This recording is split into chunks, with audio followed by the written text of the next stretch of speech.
Hi sister. Hi.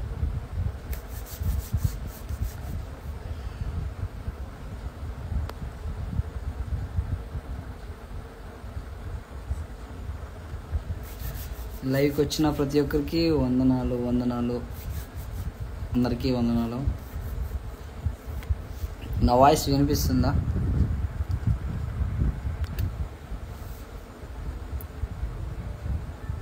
మన లైవ్ని share చేయండి, మన వాళ్ళు కొంతమంది రావాలి ఇంకా. హలో అందరికీ వందనాలు. లైవ్కి వచ్చిన ప్రతి ఒక్కరికి వందనాలు. Okay, thank you.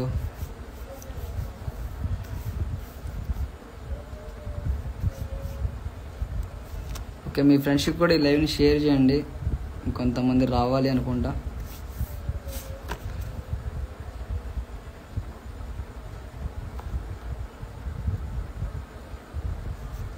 Hi Gopi. Hi.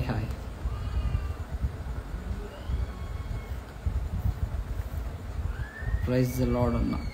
Mister perfect వందనాలు. ఓకే, షేర్ చేయండి అందరికీ. క్లాస్ స్టార్ట్ చేస్తాను. ఈరోజు సంఖ్యాకాండం. Moshe hi.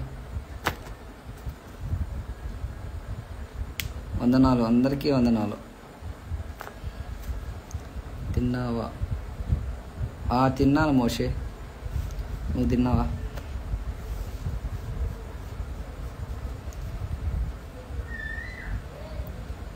బ్రో వందనాలు. పేరు మర్చిపోయాను సిస్టర్. నిన్న రిఫరెన్స్ చెప్పాను కదా, నీకేం అర్థమైందో చెప్తావా? టైం ఉంది, ఒక 4 minutes తర్వాత స్టార్ట్ చేస్తాను క్లాసు. నేను నీకు రిఫరెన్స్ చెప్పాను, నీకేం అర్థమైందో నాకు అది చెప్పు.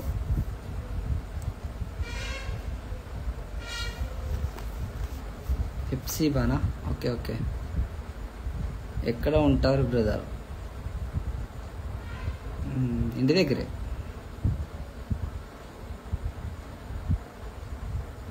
Prayer oil. నేను ఒకటి సిస్టర్ మీకు చెప్పేది ఏంటంటే, ప్రేయర్ చేసుకో, నీలో ఉండే అనారోగ్యం, నీకు వచ్చే కష్టాలు పోతాయి. ప్రేయర్ ఆయిల్ మీద నమ్మకం పెట్టుకోకు, నీకేమీ లాభం ఏమి ఉండదు. ఆయిల్ అమ్మేవాడికి మంచి సేల్ అవుతుంది, అదొక వ్యాపారం అంతే. ఆయిల్ లేదు, పొందలేదు. అనిల్ వందనాలు. ఓకేనా? ప్రేయర్ ఆయిల్, ఇంకా ప్రేయర్ వాటరు, ప్రేయర్ బ్యాండేజీలు నమ్మకండి. ప్రేయర్ని నమ్మండి, మీ ప్రార్థన మీద నమ్మకం ఉంచండి అంతే, ఆయిల్ మీద కాదు. ఓకేనా? రీసెంట్గా ఒక స్టోరీ పెట్టాగా,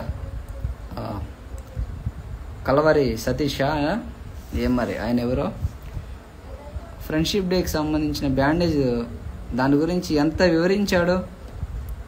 రెడ్ కలర్ రక్తానికి సూచన, వైట్ కలర్ పరిశుద్ధతకి సూచన అని. ఎలా ఉందంటే ఒక బిజినెస్ అయిపోయింది ఈరోజు. దేవుడు ఏం చెప్తున్నాడో ఆలోచించడం లేదు. ఉదాహరణకి మీరే ఒకసారి ఈ లైవ్లో 15 మంది ఉన్నారు, ఆలోచించండి. ధనవంతుడు పరలోక రాజ్యం రాడు అని యేసుక్రీస్తు వారు చెప్పారు. ధనవంతుడు పరలోక రాజ్యం రాడు అని చెప్పాడు. మరి ఈరోజు ఉన్న పాస్టర్లో మంచి కార్లు, మంచి బిల్డింగ్లు, సంఘంలో ఉండే విశ్వాసుల కంటే వీళ్ళే ఎక్కువ ఉంటున్నారు ధనంలో. మరి వీళ్ళెలా వెళ్తారు పరలోక రాజ్యం? అంటే ఇప్పుడున్న ప్రజెంట్ పాస్టర్లో కొంతమంది, అందరని కాదు, కొంతమంది కేవలం డబ్బు కోసమే సేవ చేస్తున్నారు. కానీ దేవుడు ఉద్దేశం ఏంటి, దేవుడు ఉద్దేశాన్ని ప్రజలకి ఎలా చెప్పాలి అనే ఒక థీమ్ని మర్చిపోయారు. డబ్బు ఇదే ఇక వాళ్ళ ఏస. అందుకని డైరెక్ట్ నేను స్టోరీ పెట్టాను. కొంతమంది దానికి రియాక్ట్ అయ్యారు, డిలీట్ చేయమని. ఆడెవడో చెప్తే నేనేందుకు డిలీట్ చేస్తా? మా క్వశ్చన్స్కి ఆన్సర్ ఇవ్వు. ఏంటి చెప్పు బ్రదర్, ఏంది నీ క్వశ్చన్ ఏంది చెప్పు.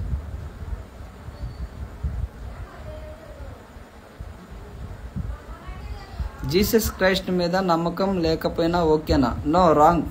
ఆయన మీద నమ్మకం ఉండాలి కదా. అందుకే నమ్మి బాప్టిజం పొందేవాడు రక్షించబడను. నమ్మి బాప్టిజం పొందాలి. ఎవరు నమ్మాలి? మా నాన్నగారనా, మా తాతనా? యేసుక్రీస్తునే నమ్మేది. ఆయన నమ్మకపోతే ఎలా?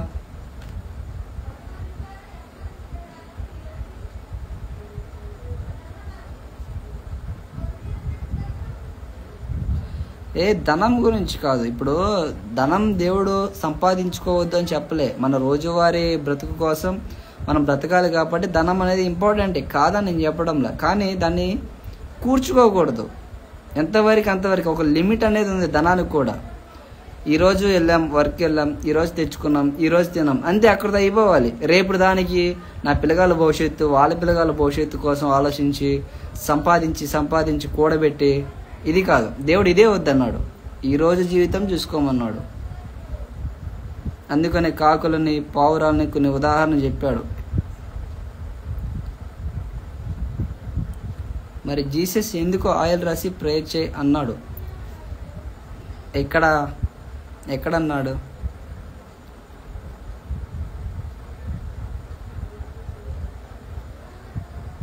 అవునా సిస్టర్? సాంగ్ మా డాడీ గారి ఖాళీ ఉండడం లేదు. అప్పటికి నేను రిక్వెస్ట్ చేయబట్టి ఆ 2 సాంగ్లు పాడారు. ఇంకో సాంగ్ ఉంది, వస్తుంది.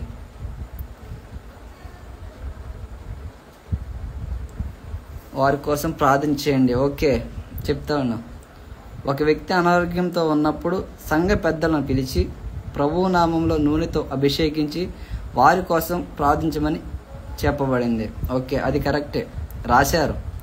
ఆ రోజు ఆయిల్ రాశారు, అంజూరు పాయలు రాశారు, అంజూరు పండ్లు తిన్నారు. సో అప్పుడు ఆయిల్ అనేది పనికొచ్చింది. ఎంతవరకు? ఆ రోజుల్లోనే నువ్వే పెట్టావు, అందులో ఉన్న రెఫరెన్స్. ఆ రోజుల్లో, అది ఏ రోజు? వాక్యం అనేది లేనప్పుడు, దేవుని యొక్క వాక్యం, దేవుని యొక్క ఉద్దేశం ఏంటో మనుషులకి తెలవనప్పుడు ఆ రోజు ఆయిల్ రాశారు. కానీ ఈరోజు దేవుని యొక్క వాక్యం ఏంటో తెలుసు, దేవుని యొక్క ఉద్దేశం ఏంటో తెలిసి కూడా నువ్వు మళ్ళీ ఆ రోజుకే పోతున్నావు. సో దేవుడు ఆ రోజులలో విద్య లేని విహీనులు, అంటే చదువు లేనటువంటి వారు, దేవుడు అంటే ఎరగనటువంటి వారికి కొన్ని అద్భుతాలు కానీ, ఆయిల్ కానీ, ఇంకొన్ని ఫ్రూట్స్ కానీ ఇచ్చాడు. ఎందుకు ఇచ్చాడు అంటే వాళ్ళు బలపడటానికి ఇచ్చాడు. కానీ ఈ రోజులో ఆయిల్ కానీ, ప్రేయర్ ఆయిల్ కానీ ఏం లేవు. నీ ప్రార్థనే ముఖ్యం. ఓకేనా?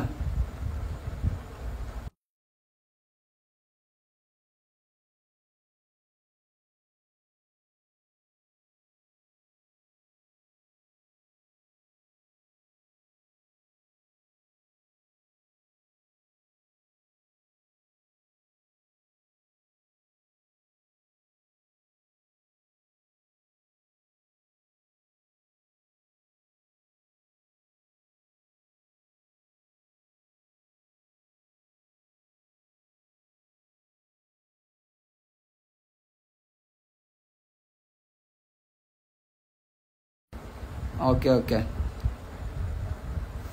క్లాస్ స్టార్ట్ చేద్దామా? ఇంక చాలు, క్వశ్చన్స్ ఏమైనా ఉంటే లాస్ట్లో చూద్దాం. క్లాస్ రెడీనా? సిస్టర్ మౌని గారు, శాంతి గారు, బ్రదర్.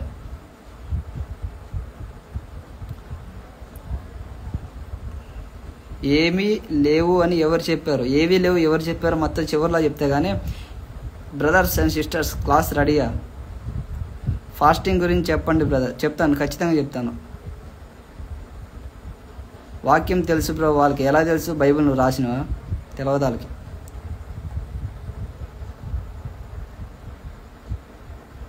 రక్షణ పొందితేనే పరలోకం. బిఫోర్ జీసస్ క్రైస్ట్ వాళ్ళు తీసుకోలేదు. మరి వాళ్ళు ఎలా తీసుకున్నారు సిస్టర్? యేసుక్రీస్తు రాకమునుపు కూడా బాప్టిజం తీసుకున్నారు. మేఘాల కింద బాప్టిజం, సముద్రంలో బాప్టిజం పొందారు.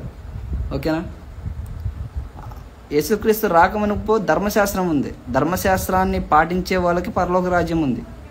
సో ఇప్పుడు ధర్మశాస్త్రం లేదు, మనకి బాప్టిజం అనే ఒక ధర్మశాస్త్రం ఉంది. సో మనం దీన్ని పాటించాలి అంతే. ఓకేనా? రెడీనా? క్వశ్చన్కి ఆన్సర్ చేయండి బ్రదర్. ఈ లైవ్ పెట్టింది క్వశ్చన్కి ఆన్సర్ చేయడం కాదు, క్లాస్ చెప్పడానికి. ఓకే, హెల్లేం పెట్టుకోండి.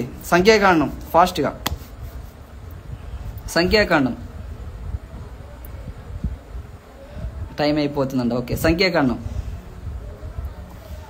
సంఖ్యాకాండానికి మరొక పేరు. సంఖ్యాకాండానికి మరొక పేరు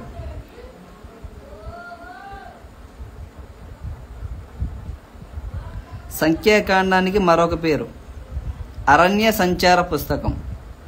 అరణ్య సంచార పుస్తకం. సంఖ్యాకాండానికి మరొక పేరు అరణ్య సంచార పుస్తకం. సంఖ్యాకాండంలో 36 అధ్యాయాలు ఉన్నాయి టోటల్. సంఖ్యాకాండంలో 36 అధ్యాయాలు, పక్కన వేసుకొని సరిపోద్ది. నెక్స్ట్ నామము. నామము హెడ్లైన్. నామము. నామము దీనిని హిబ్రూ భాషలో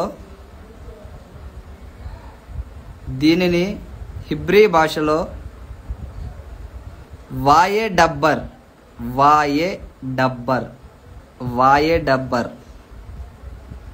దీనిని హిబ్రూ భాషలో వాయే డబ్బర్. ఇంగ్లీష్లో స్పెల్లింగ్ చెప్తాను, రాసుకోండి. దీనిని హిబ్రీ భాషలో వాయే డబ్బర్. WA ఇంగ్లీష్ స్పెల్లింగ్ చెప్తున్నాను. WAYYED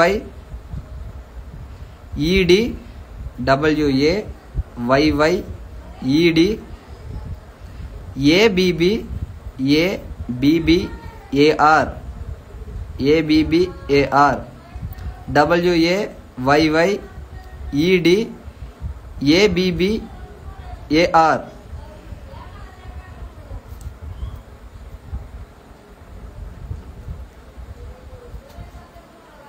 గ్రంథకర్త పెట్టుకోండి. గ్రంథకర్త. Next headline.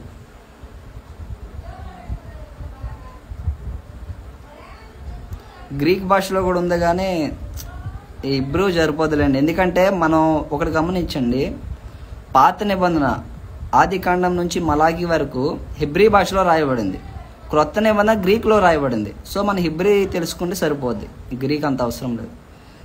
గ్రంథకర్త మోషే గారు. గ్రంథకర్త మోషే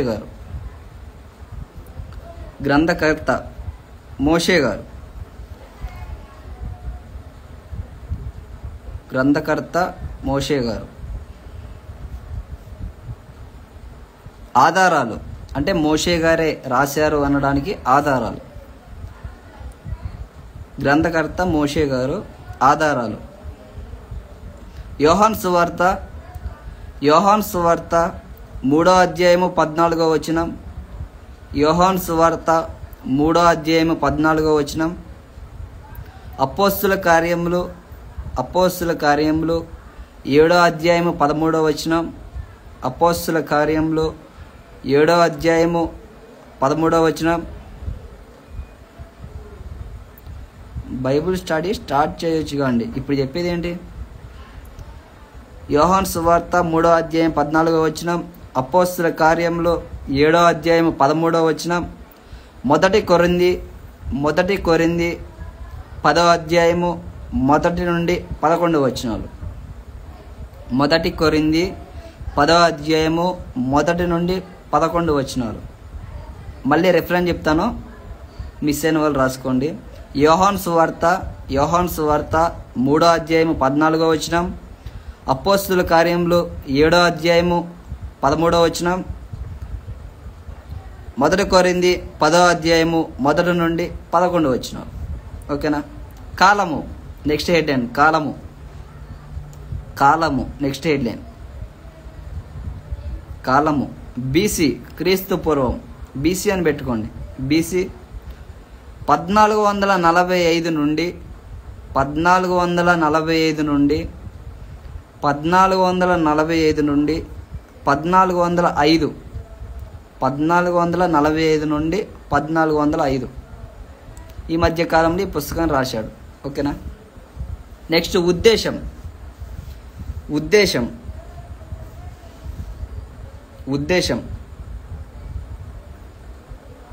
ఉద్దేశం అని పెట్టుకోండి. ఉద్దేశం.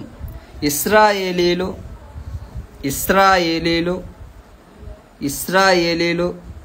పలుమార్లు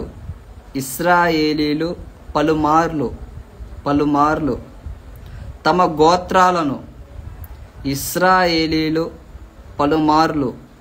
గోత్రాలను లెక్కించడం వలన ఇశ్రాయేలీలు పలుమార్లు తమ గోత్రాలను లెక్కించడం వలన సంఖ్యాకాండము అని పేరు వచ్చింది. సంఖ్యాకాండము అని పేరు వచ్చింది. అంటే ఇశ్రాయేలీలో ఐగుప్తులో నుండి కానాను వెళ్ళే సందర్భంలో వీళ్ళ జనాలనే పెరుగుతున్నారు, పిల్లగాని అంటున్నారు, నూతన జనాంగం అనేది వస్తున్నారు. ఈ వచ్చే క్రమంలో జనాలు లెక్కించుకుంటున్నారు. ఎంతమంది? 3000 మంది. ఆ తర్వాత ఎంతమంది? 5000 మంది, 6000 మంది, అలా లెక్క పెట్టుకుంటున్నారు. సో అందుకే ఈ సంఖ్యాకాండం అనే పేరు వచ్చింది దీనికి. ఇశ్రాయేలీలు పలుమార్లు తమ గోత్రాలను లెక్కించుకోవడం ద్వారా దీనికి సంఖ్యాకాండం అనే పేరు వచ్చింది. ఆ పక్కన బ్రాకెట్ ఒకటి పెట్టుకోండి, పక్కన ఒక బ్రాకెట్ పెట్టుకోండి. లెక్కించిన వారి పేర్లు, లెక్కించిన వారి పేర్లు, లెక్కించిన వారి పేర్లు. వేగులవారు, వేగులవారు 12 మంది, వేగులవారు 12 మంది, వేగులవారు, వేగులవారు 12 మంది, వేగులవారు 12 మంది. నెక్స్ట్ మూలపదము, మూలపదము, మూలపదము, అరణ్య సంచారము. మూలపదము, సంఖ్యాకాండం యొక్క మూలపదం అరణ్య సంచారం. ఓకేనా? అరణ్య సంచారము,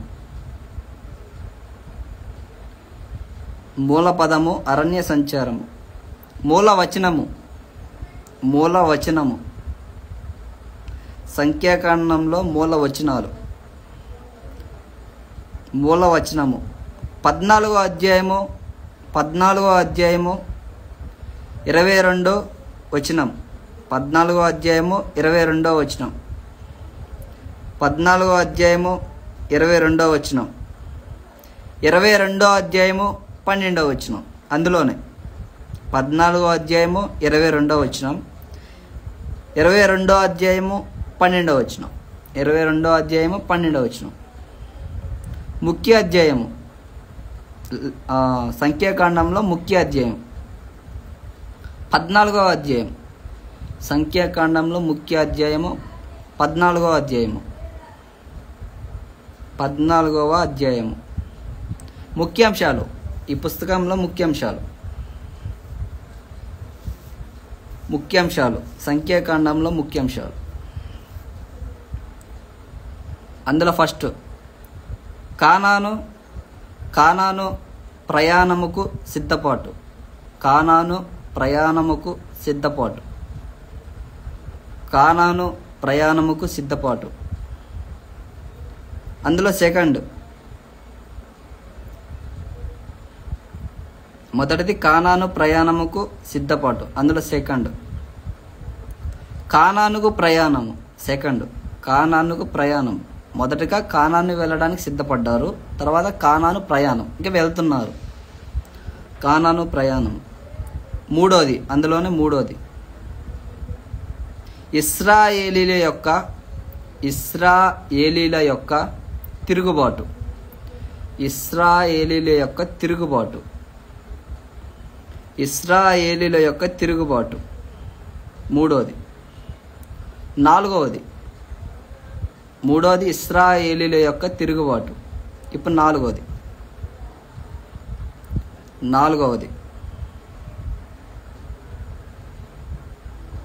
40 సంవత్సరాలు, 40 సంవత్సరాలు, 40 సంవత్సరాలు సంచార కాలములో, 40 సంవత్సరాలు సంచార కాలములో దేవుని తీర్పులు, దేవుని తీర్పులు. 40 సంవత్సరాలు సంచార కాలంలో దేవుని తీర్పు లేదా తీర్పులు, ఇష్టం. అంటే 40 సంవత్సరాలు జర్నీ చేశారు, అందులో దేవుని యొక్క తీర్పుల గురించి చెప్పబడింది ఇందులోనే సంఖ్యాకాండంలో. ఓకే, గ్రంథ విభజన. ఇక మొదలెడదామా?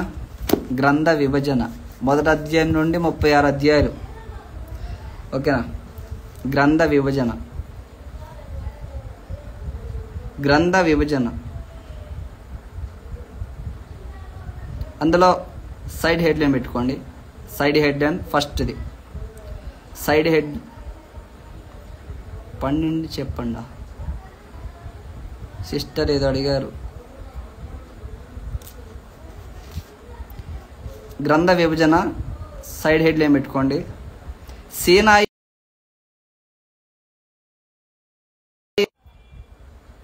సీనాయి నుండి. నా వాయిస్ వినిపిస్తుందా? నాకు కాల్ వస్తుంది, ఒకసారి చెప్పండి. నా వాయిస్ వినిపిస్తుందా? కొంచెం ఫాస్ట్గా సిస్టర్స్. హలో.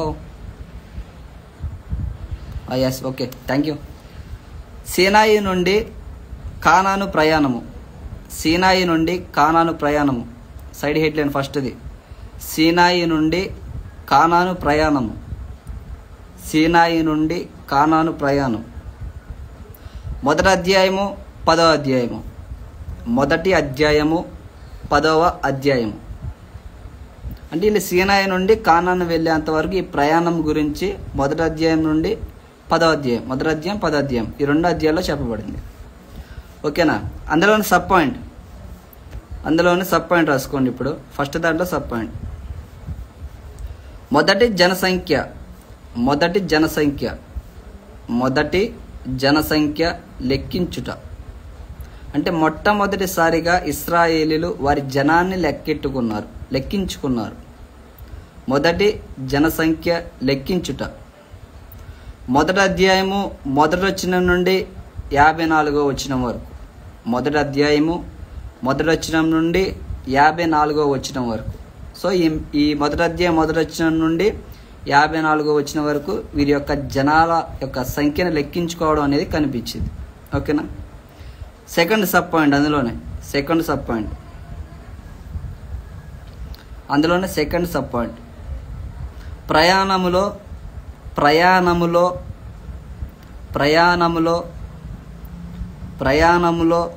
ఉండవలసిన గోత్రాలకు స్థానములు. ప్రయాణములో ఉండవలసిన గోత్రాలకు స్థానములు అంటే 12 గోత్రాలు ఉన్నాయి, వాటి యొక్క స్థానాల గురించి చెప్పబడుతుంది. ప్రయాణంలో ఉండవలసిన గోత్రాలకు స్థానములు. రెండో అధ్యాయం మొత్తం వేసుకోండి. రెండో అధ్యాయం థర్డ్ సబ్ పాయింట్. అందులోనే థర్డ్ జనాభా లెక్కలు. థర్డ్ సబ్ పాయింట్ జనాభా లెక్కలు.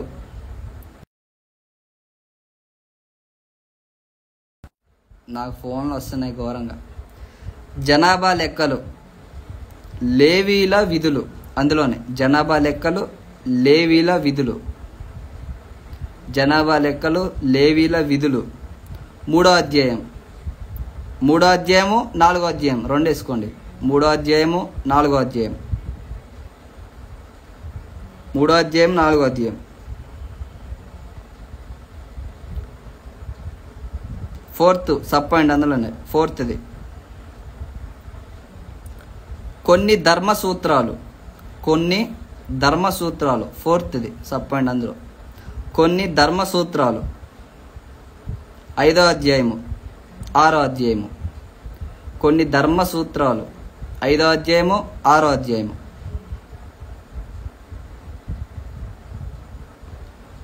ఫిఫ్త్ది సబ్ పాయింట్ అందులో 5వది నాయకుల అర్పణలు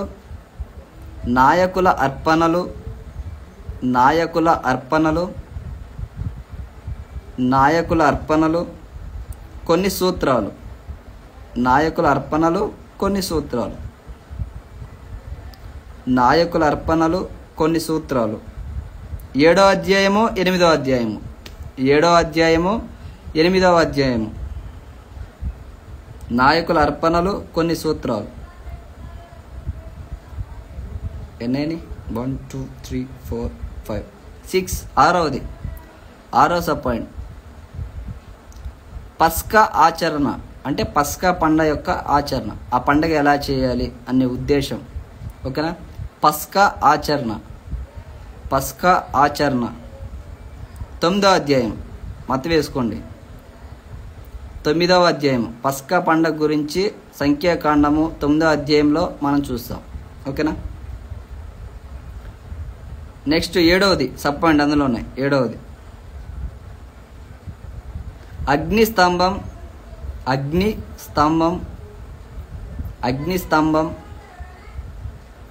వెండి బూరలు. అగ్నిస్తంభం వెండి బూరలు. వెండి బూరలు. అగ్నిస్తంభం వెండి బూరలు. 9వ అధ్యాయము 10వ అధ్యాయము. 9వ అధ్యాయము 10వ అధ్యాయము. Second sub point. ఫస్ట్ది కంప్లీట్ అయిపోయింది, అందులో 7 సబ్ పాయింట్లు వచ్చాయి. నెక్స్ట్ సెకండ్ హెడ్లైన్ పెట్టుకోండి. Second headline.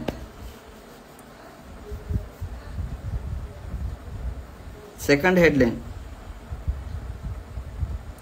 సీనాయి నుండి బయలుదేరుట. అంటే సీనాయి పర్వతం నుండి బయలుదేరారు. ఓకేనా? అంటే సీనాయి పర్వతం అంటే మనకి వెంటనే ఒకటి గుర్తు రావాలి. ఏంటి అది? సీనాయి పర్వతం మీద మోషే గారు 10 ఆజ్ఞలు తీసుకొచ్చారు. సో ఇప్పుడు ఆ పర్వతం నుండి జర్నీ స్టార్ట్ అయింది. సీనాయి నుండి బయలుదేరుట. సీనాయి నుండి బయలుదేరుట. 10వ అధ్యాయం మొత్తం వేసుకోండి. 10వ అధ్యాయం. సీనాయి నుండి బయలుదేరుట 10వ అధ్యాయం. అందులో సబ్ పాయింట్. సీనాయి నుండి బయలుదేరుట 10వ అధ్యాయము. అందులో సబ్ పాయింట్. సీనాయికి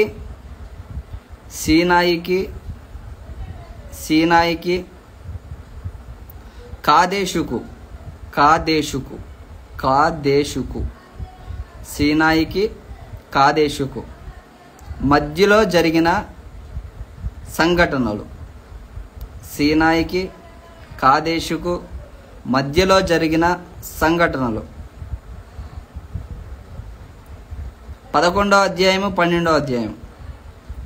11వ అధ్యాయము 12వ అధ్యాయం.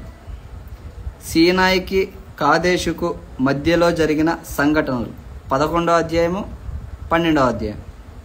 వచనాలు కూడా ఉన్నాయి, కానీ ఈ అధ్యాయం వేసుకోండి ఫుల్గా సరిపోద్ది. వచనాలు వేస్తే మీరు ఆ వచనం వరకే చదువుతారు, అధ్యాయం చదవరు. థర్డ్ హెడ్లైన్ పెట్టుకోండి. Third headline.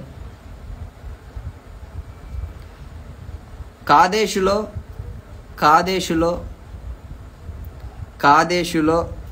తాత్కాలిక మజిలీ.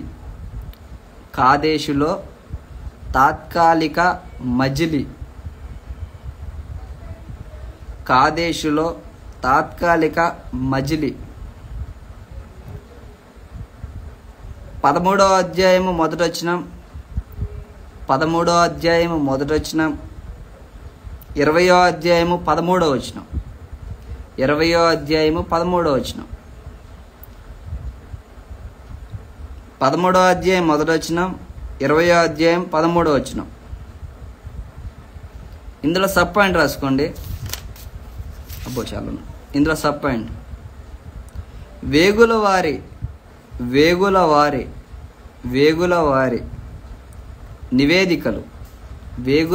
నివేదికలు. ఇప్పుడు వేగుల వారు అన్న ఫస్ట్ టైం కూడా చెప్పాను. వేగుల వారని 12 మంది. అంటే ఇశ్రాయేలుల ప్రజల్ని లెక్కించింది వేగుల వారు. ఓకేనా? వేగుల వారి నివేదికలు 13వ అధ్యాయం. వేగుల వారి నివేదికలు 13వ అధ్యాయం. Second sub point.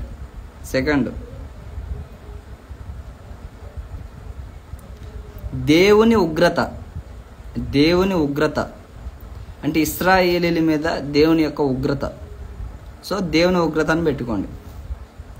14వ అధ్యాయం దేవుని ఉగ్రత. Next third sub point.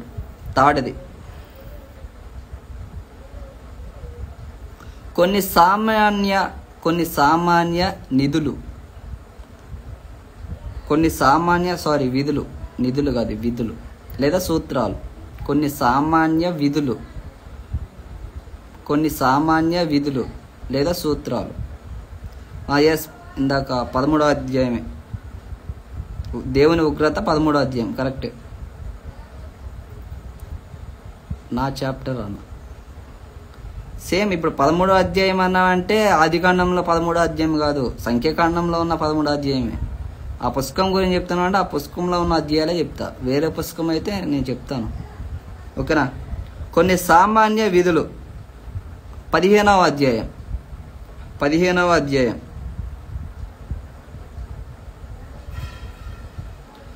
Next అందులోనే సబ్ పాయింట్. నెక్స్ట్ ఓకే, అందులోనే సబ్ పాయింట్ నెక్స్ట్ది. కోరాహు కోరాహు కోరాహు దాతాను. కోరాహు దాతాను దాతాను. అబీరాముల అబీరాముల. కోరాహు దాతాను అబీరాముల. తిరుగుబాటు అంటే తిరుగుబాటు అనేది జరిగింది. ఎక్కడ? సంఖ్యాకాండంలోనే జరిగింది. కోరాహు దాతాను అబీరాముల తిరుగుబాటు. 16వ అధ్యాయం 16వ అధ్యాయం. ఇది ఇంపార్టెంట్. ఈ సబ్ పాయింట్ పక్కన ఐఎంపీ అని పెట్టుకుంటారో మీ ఇష్టం. మరి అహరోను చేతికర్ర. అహరోను చేతికర్ర మనకి యెరూషలేము దేవుని యొక్క మందసంలో చూస్తాం. ఓకేనా? అహరోను చేతికర్ర. అహరోను చేతికర్ర 17వ అధ్యాయం 17వ అధ్యాయం. అహరోను చేతికర్ర 17వ అధ్యాయం. సబ్ పాయింట్ అందులోనే. Next sub point 1 2 3 4 5 6. ఆరవది, 6వ సబ్ పాయింట్. యాజకులు యాజకులు లేవీల. యాజకులు లేవీల. యాజకులు లేవీల.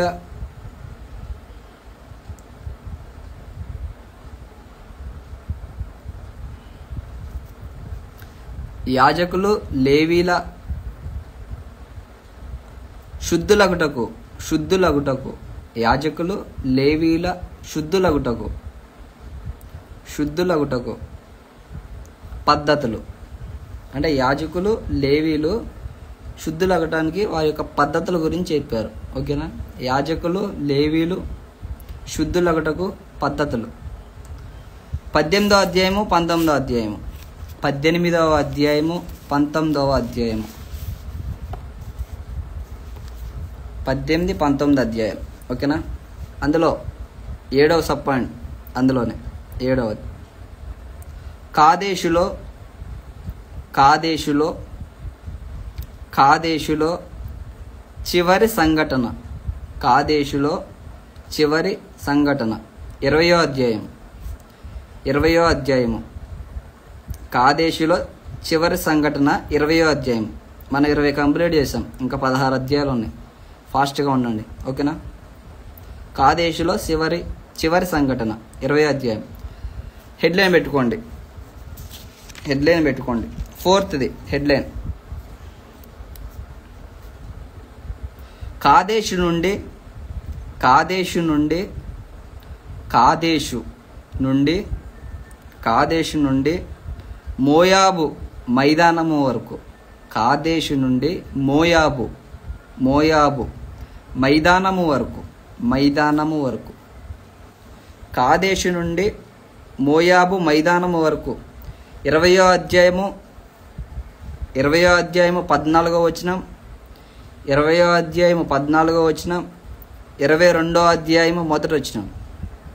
22వ అధ్యాయము మొదటి వచనం. కాదేశు నుండి మోయాబు మైదానము వరకు. 20వ అధ్యాయము 14వ వచనం. 22వ అధ్యాయం మొదటి వచనం. అందులో సబ్ పాయింట్ రాసుకోండి. ఇప్పుడు అందులో సబ్ పాయింట్. ఇశ్రాయేలీలు ఇశ్రాయేలీలు ఎదోమీలు.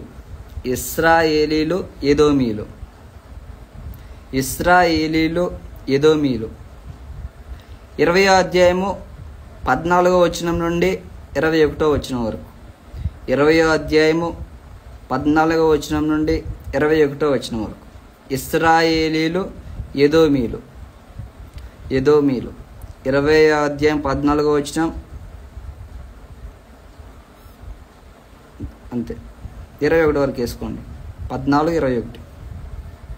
అందులో సబ్ పాయింట్ సెకండ్ది. అందులోనే అహరోను మరణం. ఇది ఇంపార్టెంట్.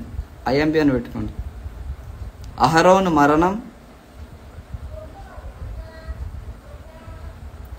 అహరోను మరణం.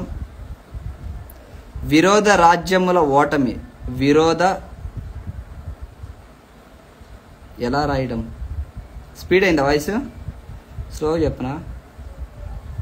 అహరోను మరణం, విరోధ రాజ్యముల ఓటమి. అంటే ఇశ్రాయేలుల మీదకి ఏవైతే రాజ్యాలు ఉన్నాయో వాటి మీద తిరుగుబాటు చేసేవో వాటి యొక్క ఓటమి. అహరోను మరణం. ఓకేనా? అహరోను మరణం, విరోధ రాజ్యాల ఓటమి. 20వ అధ్యాయము 22వ వచనం, 20వ అధ్యాయము 22వ వచనం, 21వ అధ్యాయము 1వ వచనం. కొంచెం కష్టంగా ఉందా? చేసేది ఏం లేదు, మన వాళ్ళకి చెప్పాలి, తప్పదు. కానీ నాకు నాలుగు తిరగడమే అవ్వడం లేదు, కానీ చెప్పట్లేదు, తప్పదు, ఇక రాసుకోవాలి. అహరోను మరణం, విరోధ రాజ్యంలో ఓటమి. 20వ అధ్యాయం 22వ వచనం, 22వ అధ్యాయం 1వ వచనం. నెక్స్ట్ హెడ్లైన్ 5వది. నెక్స్ట్ మోయాబు మైదానంలో సంఘటనలు. మోయాబు మైదానంలో సంఘటనలు.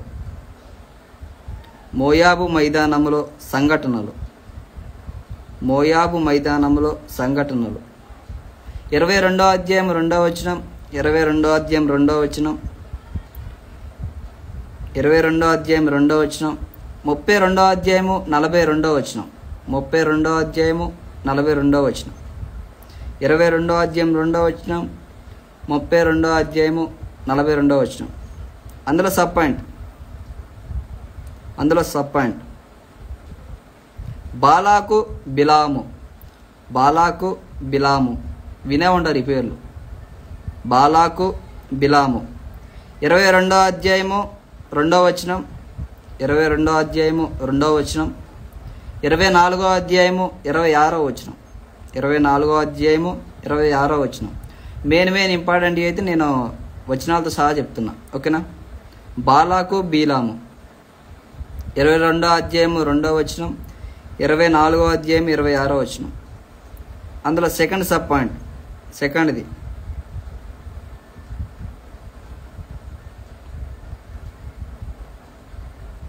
అందులో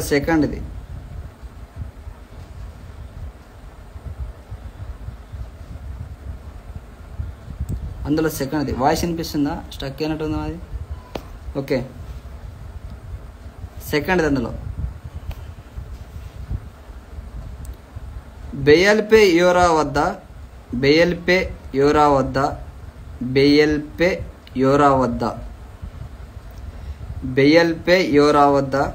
యెహోవాను విసర్జించుట. అంటే ఇశ్రాయేలీయులు విసర్జించారు దేవుణ్ణి. దాని గురించి బెయల్పే యోరా వద్ద, బెయల్పే మళ్ళీ నా బెయల్పే యోరా వద్ద.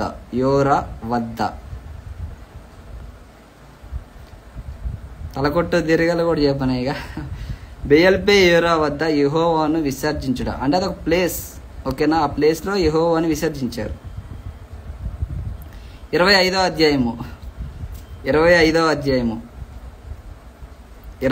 అధ్యాయము థర్డ్ సబ్ పాయింట్. ఫాస్ట్గా ఉన్నాను కొంచెం. థర్డ్ సబ్ పాయింట్ రెండవ మారు లేదంటే రెండవసారి, మీ ఇష్టం. రెండవ మారు లేదంటే రెండవసారి. జనాభాను లెక్కించట. రెండవ మారు లేదంటే రెండవసారి, నీ ఇష్టం, ఏదైనా రాసుకో అర్థం కాకపోతే. రెండవసారి, సరే స్లోగా చెప్తా. రెండవసారి జనాభాను లెక్కించుట. అంటే ఇశ్రాయేలు ప్రజలు మొదటిసారి జనాభా లెక్కించారు, మనం చూసాం. ఇప్పుడు రెండోసారి లెక్కిస్తున్నారు. ఓకేనా? రెండవసారి జనాభాని లెక్కించుట. నూతన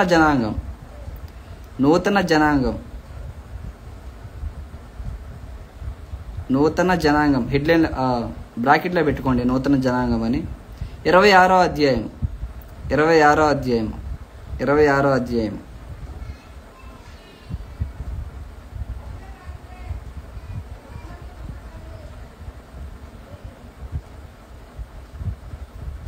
ఏమర్థం కాలేదు.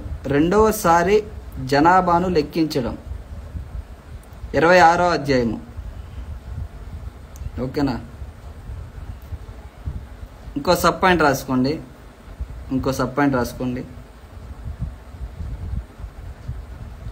మోసే వారసునిగా sorry bro, didn't understand. It's okay, video share చేస్తాను, చూసుకో. ఎస్, కరెక్టే, బిఎల్పి కరెక్టే. మోసే వారసునిగా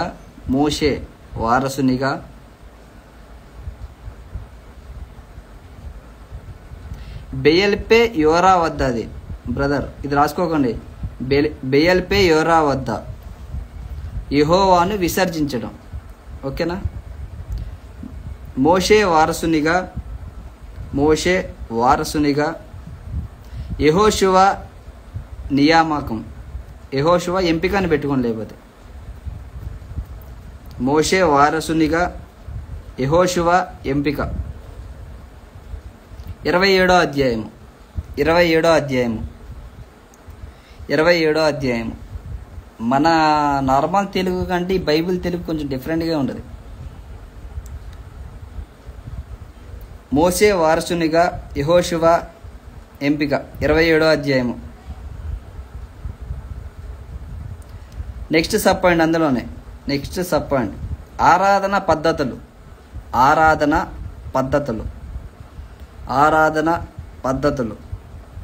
28వ అధ్యాయము మొదటి వచనం. 30వ అధ్యాయము 16వ వచనం. ఆరాధన పద్ధతులు అంటే ఎలా ఆరాధించాలని పద్ధతులు. 28వ అధ్యాయము మొదటి వచనం, 30వ అధ్యాయము 16వ వచనం. ఇది ఇంపార్టెంట్ సబ్ పాయింట్ రాసుకోండి. మిద్యానీయులతో యుద్ధము. నేను ఏదైతే ఇంపార్టెంట్ ఆ ఎంపీ అని పెట్టుకోమంటున్నానో అది ఖచ్చితంగా చదవండి. ఇంకా మిగతా అన్ని పైపైన చదువుకోండి, పర్లేదు. ఓకేనా? మిద్యానీయులతో యుద్ధం. 31వ అధ్యాయము మొత్తం వేసుకోండి. 31వ అధ్యాయం మిద్యానీయులతో యుద్ధం. ఓకేనా?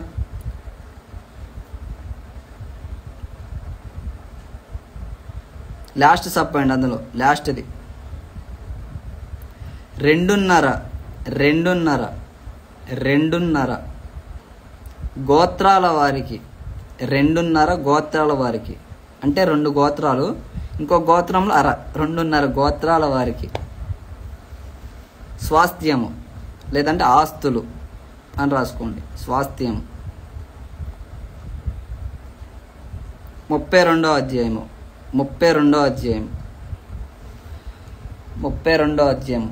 2.5 గోత్రాల వారికి స్వాస్థ్యము. 32వ అధ్యాయం. లాస్ట్ హెడ్లైన్ అనుబంధాలు అంటే ఇశ్రాయేలు మధ్య అనుబంధాలు. 33వ అధ్యాయము మొదటి వచనము, 36వ అధ్యాయం 13వ వచనం. 33వ అధ్యాయం మొదటి వచనము, 36వ అధ్యాయము 13వ వచనం. ఇందులో సబ్ పాయింట్స్.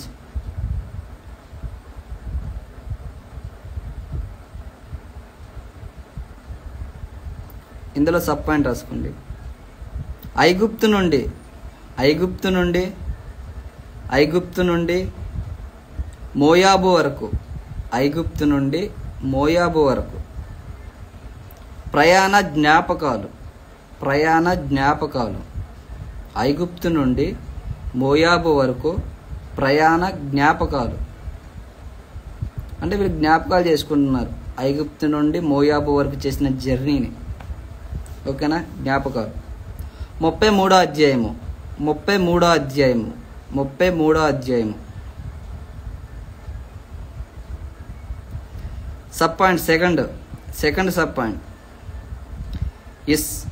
ఇస్రాయేలీలు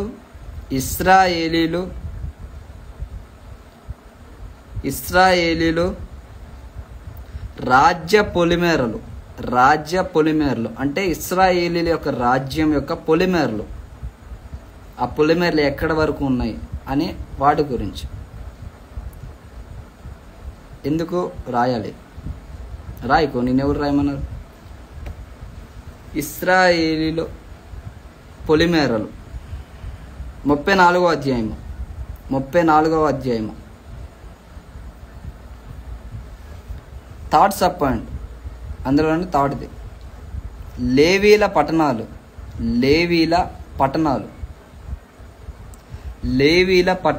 అందులోనే అంటే లేవీల యొక్క ప్రాంతాల గురించి చెప్తున్నాడు. 35వ అధ్యాయము మౌని గారు ఎందుకు నవ్వుతున్నారు? నోట్ చేసుకోవడంలే. లేవీల పట్టణాలు 35వ అధ్యాయం లాస్ట్ అధ్యాయం గురించి.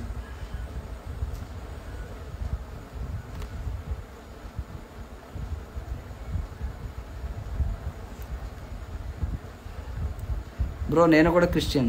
గుడ్, మంచిదేగా. లాస్ట్ది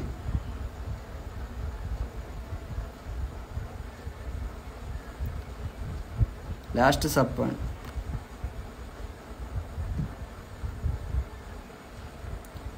లాస్ట్ది చేసుకున్న బ్రదర్ నోట్. ఓకే, స్త్రీల సమస్యలు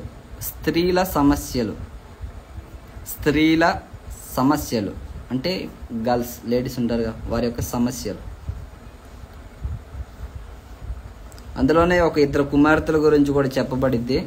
ఇక స్త్రీల సమస్యలను రాసుకుని మొత్తం కవర్ అయిపోద్ది. ఇక 36వ అధ్యాయం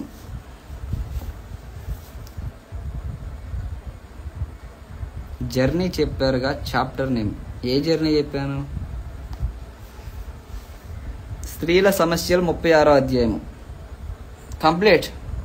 సంఖ్యాకాండం గ్రంథం 36 అధ్యాయాల గురించి చెప్పాను. ఓకేనా? ఇప్పుడు ప్రవచనాలు ఫాస్ట్గా 2 ఉన్నాయి ప్రవచనాలు, అవి చెప్పేస్తాను. ఓకే, ఫస్ట్ టైమా? So I didn't understand. Okay, daily రండి, లైవ్కి అప్పుడే మీకు అర్థమవుతుంది. First time వచ్చారుగా.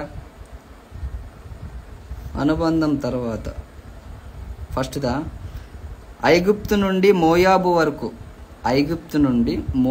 వరకు ప్రయాణ జ్ఞాపకాలు, ఆ జర్నీ యొక్క జ్ఞాపకాలు.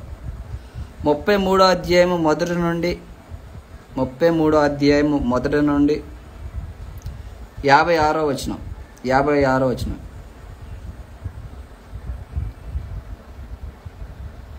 ఇప్పుడు చెప్పిన సబ్ పాయింట్ చెప్పారు. ఎస్, ఇవన్నీ సబ్ పాయింట్లే. అనుబంధంలో సబ్ పాయింట్స్ 36వ అధ్యాయం వరకు కంప్లీట్ అయిపోయినాయి. ఓకేనా? ఒకవేళ మిస్ అయితే చూసుకోండి. దాని హెడ్లైనా అనుబంధం 33వ అధ్యాయము మొదటి నుండి 36వ అధ్యాయము 13వ వచనం దాని హెడ్లైన్. ఓకేనా? సరే,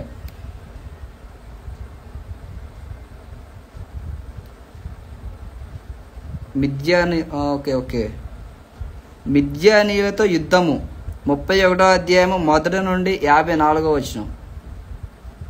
మిద్యానీయులతో యుద్ధము 31వ అధ్యాయము మొదటి నుండి 54వ వచనం. ఓకేనా? నెక్స్ట్ చెప్పండి. అందులోనే 2.5 గోత్రాల వారికి స్వాస్థ్యము. 2.5 గోత్రాల వారికి స్వాస్థ్యము.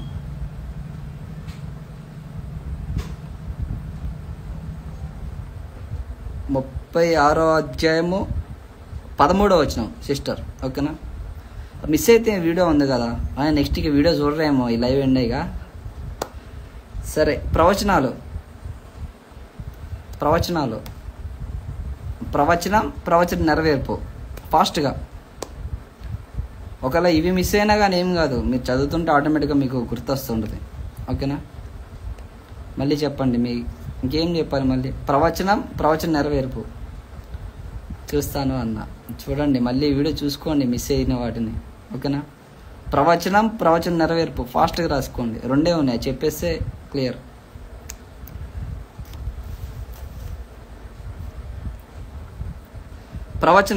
అందులో ప్రవచనం రాసుకోండి. సంఖ్యాకాండము సంఖ్యాకాండము 20వ అధ్యాయము 7 నుండి 13 వచనాలు. సంఖ్యాకాండము 20వ అధ్యాయము 7 నుండి 13 వచనాలు ప్రవచనం.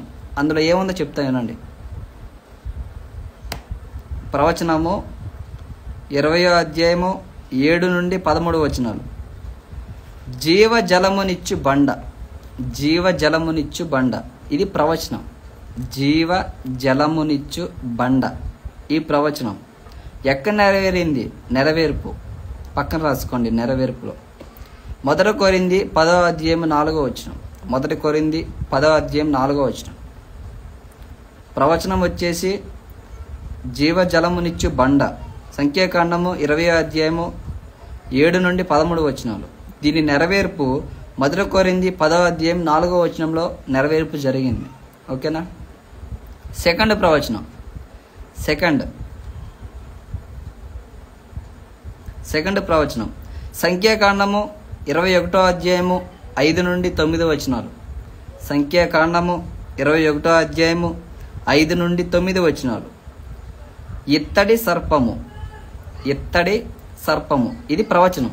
ఇత్తడి సర్పము అనే ప్రవచనం. సంఖ్యాకాండము 21వ అధ్యాయము 5 నుండి 9 వచనాలు. ఇత్తడి సర్పము, ఇది ప్రవచనం. దీని నెరవేర్పు ఎక్కడ జరిగిందో చెప్తాను, రాసుకోండి. యోహాను సువార్త 3వ అధ్యాయము, యోహాను సువార్త 3వ అధ్యాయము 14-16 వచనాలు. 14-16 వచనాలు.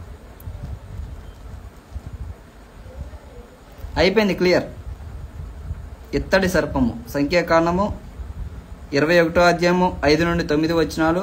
దీని నెరవేర్పు యోహాను సువార్త 3వ అధ్యాయము 14-16 వచనాల్లో నెరవేర్పు జరిగింది. అయిపోయింది. ప్రవచనాలు కూడా చెప్పేశాను. నెక్స్ట్ ఆత్మీయ పాఠము.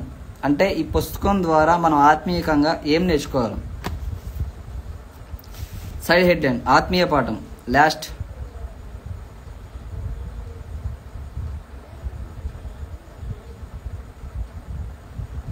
లాస్ట్ ఒకటే చెప్తాను. ఒక 6-7 ఉన్నాయి ఆత్మీయ పాఠాలు. మెయిన్ది ఒకటి చెప్తాను, సరిపోద్ది. ఓకేనా? ఆత్మీయ పాఠం. దేవుడు ఎల్లప్పుడూ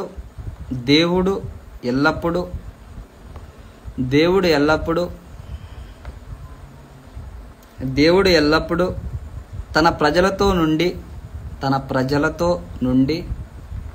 దేవుడు ఎల్లప్పుడూ తన ప్రజలతో నుండి వారిని కాపాడుచు దేవుడు ఎల్లప్పుడూ తన ప్రజలతో నుండి వారిని కాపాడుచు వారి కొరతలను లేదంటే సమస్యలను, వారి కొరతలను సహించుచు సహాయము చేయుచున్నాడు. దేవుడు ఎల్లప్పుడూ తన ప్రజలతో నుండి వారిని కాపాడుచు వారి కొరతలను సహించుచు సహాయము చేయుచున్నాడు. అంటే దేవుడు వారి యొక్క సమస్యలు, వారి యొక్క కష్టాలు ప్రతిదీ ఆయన తీర్చి వారి యొక్క సంతోషాన్ని దేవుడు కోరుకున్నాడు. ఇది ఇశ్రాయేలు ప్రజలు గమనించలేకపోయారు. సో ఈరోజున్న మనం దేవుని యొక్క ప్రేమని, దేవుని యొక్క పరిశుద్ధతని మనం గుర్తించాలి. క్రొత్త నిబంధన అనేది మామూలుగా రాలేదండి. క్రొత్త నిబంధన వెనుక ఉన్న హిస్టరీ, దాని యొక్క పరమార్థం ఎంతో ఉంది. సో ఇప్పుడు మనం గమనించాల్సింది ఏంటి అంటే దేవుని యొక్క ప్రేమ. అందుకనే దేవుడు లోకమును ఎంతో ప్రేమించాడు. ఎంత ప్రేమించాడు అంటే తన కుమారుడు సహితం భూమి మీదకు పంపించి తన ప్రాణాలు ఇచ్చేంతగా ప్రేమించాడు. కుమారుడు ఏమైనా తక్కువ ప్రేమించాడంటే కాదు, కుమారుడు ఇంకెక్కువగా ప్రేమించాడు తండ్రి కంటే. తన ప్రాణానికి సహితం ఇచ్చేశాడు. తండ్రి కుమారుడిని ఇచ్చాడు, కుమారుడు తన ప్రాణాన్ని ఇచ్చాడు. మరి మనమేమి ఇస్తున్నాం దేవుడికి? మనమేమి ఇస్తున్నాం? ఆదివారం వస్తే సండే స్టేటస్ పెట్టుకుంటాం, హ్యాపీ సండే అని. సోమవారం నుండి యథామవులు అయిపోయింది, కథం. ఫ్రెండ్ సర్కిల్, ఆ చూపులు, పాపపు చూపు, పాపపు ఆలోచనలు, పాపపు స్నేహం, ఇదే ఇక. సండే వస్తేనే మనం పరిశుద్ధులం, నీతిగా కనిపిస్తాం. సోమవారం నుండి యథామవులు. మనం ఎలా ఉండాలంటే దేవునికి దగ్గరగా ఉండాలి. ప్రతి విషయం తినేటప్పుడు ప్రేయర్ చేసుకోవాలి. చుట్టుపక్కల ఫ్రెండ్స్ ఏమైనా అనుకుంటారో, ఎవరైనా ఏదైనా చూస్తారేమో. నో, దేవుడు చూస్తాడు నిన్ను. చుట్టుపక్కల వాళ్ళు ఏముంది? రేపటి రోజున చనిపోయిన తర్వాత మనతో పాటు సమాధిలో ఉండేది యేసుక్రీస్తు వారు. నీ ఫ్రెండ్ రాడు, నీ లవర్ రాడు, నీ తల్లి రాదు, నీ తండ్రి రాడు. యేసుక్రీస్తు వారు ఒక్కళ్ళే వస్తారు. సో ఆయనకి మనం దగ్గరగా ఉండాలి. ప్రతి విషయం ప్రార్థన చేసుకోండి. బాధ కలిగిందా, కష్టాలు వచ్చినాయా, సమస్యలు వచ్చినాయా, ప్రార్థన చేసుకో. ఈరోజు సంతోషంగా ఉన్నావా, ఒక పాట పాడు. ఫ్రీ టైం దొరికిందా, బైబిల్ చదువు. ఇదే ఇక, ఓకేనా? ఇప్పుడు ఈ లైవ్ పెట్టాను, మీకు బైబిల్ క్లాస్ చెప్పాను. ఒక హాఫ్ అన్ అవర్ ముందు నేనేం చేశానో తెలుసా? సాంగ్స్ నేర్చుకున్నాను, అంటే ఎలా పాడాలి. సో ప్రతి విషయం మనం దేవునితో గడపాలి. ప్రతి విషయం. అందుకనే పౌలు గారు అంటారు, ఎల్లప్పుడూ ఆనందించారంట. ప్రతి విషయంలో సంతోషంగా ఉండాలి. బాధ వచ్చిందనో, కష్టాలు వచ్చినాయనో కృంగిపోవడం కాదు. అరవింద్ హాయ్. ప్రతి విషయంలో మనం సంతోషంగా ఉండాలి. రేపేం జరిగిద్దో తెలియదు, ఈరోజు మాత్రం మనం హ్యాపీగా ఉండాలి దేవునితో, ఓకేనా? సంఖ్యాకాండం క్లోజ్ అయిపోయింది. రేపొద్దున లైవ్ వచ్చేసి 9కి ఉంటుంది. 9:10 9:10 లైవ్ స్టార్ట్ అవుతుంది. ఎందుకంటే రేపు నాకు సంఘ ప్రార్థన ఉంది. సో ఖచ్చితంగా నేను చర్చిలో ఉండాలి, ఓకేనా? 9:10కి లైవ్ స్టార్ట్ అవుతుంది. 10 కల్లా ముగిస్తాను. 4 పుస్తకాలు కంప్లీట్ అయిపోయినాయి. నెక్స్ట్ 5వ పుస్తకం ఉంది. 5వ పుస్తకం పేరు చెప్తారా ఫాస్ట్గా? లైవ్లో ఉన్న వాళ్ళు చూద్దాం. ఈవినింగే, ఇక మార్నింగ్ అనేది లైవ్ ఉండదబ్బా. మార్నింగ్ నేను వర్క్లో బిజీ అయిపోతా. ఇప్పుడు మీకు చెప్పాలనుకుంటున్న కాన్సెప్ట్ కూడా చాలా ఉన్నాయి పుస్తకాల గురించి, కానీ అంతా చెప్పుకొని కూర్చుంటే 11-12 అయ్యిద్ది. సో ఇంపార్టెంట్ అధ్యాయాలు 36 అధ్యాయాల గురించి మీకు ఒక ఐడెంటిఫై, ఓకేనా? 5వ పుస్తకం పేరు చెప్పాలి. మనం 4 కంప్లీట్ చేసినాం. 5వ పుస్తకం నేమ్ కొంచెం ఫాస్ట్గా, మన టైం అయిపోయింది ఆల్రెడీ.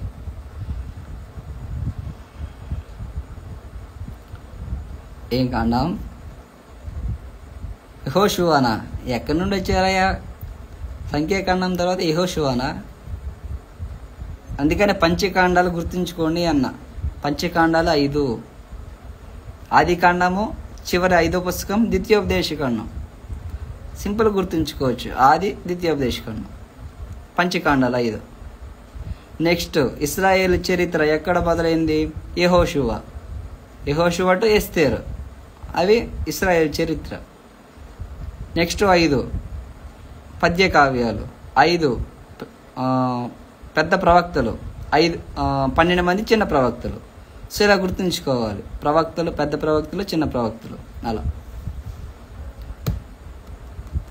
ఓకే, ఈ లైవ్ని ఎండ్ చేయొచ్చా? ఏమైనా డౌట్స్ ఉన్నాయా? ఇందాక బ్రదర్ అడిగాడు, మళ్ళీ ఇప్పుడు లేడు.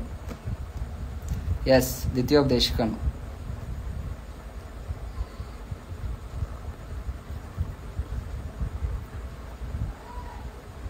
డౌట్స్ ఉన్నాయా? ఈ లైవ్ని ఎండ్ చేయొచ్చు. కొంచెం ఫాస్ట్గా. ఓకే, నోట్ చేసుకోండి. నేను చెప్పేది మీకోసమే కదా. ఓకే, డౌట్స్ చెప్పు. సిస్టరా బ్రదరా? డీపీ అయితే లేడీదే ఉంది.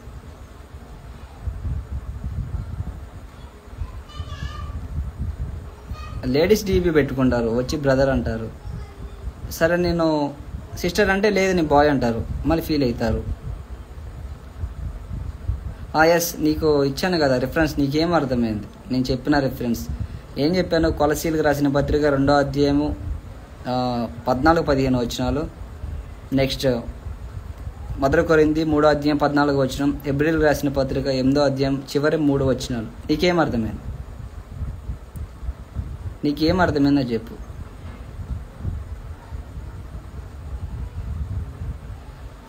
ఆది కాండం గురించి ఎందుకు 50 అధ్యాయాలు కంప్లీట్ చేశాను కదా.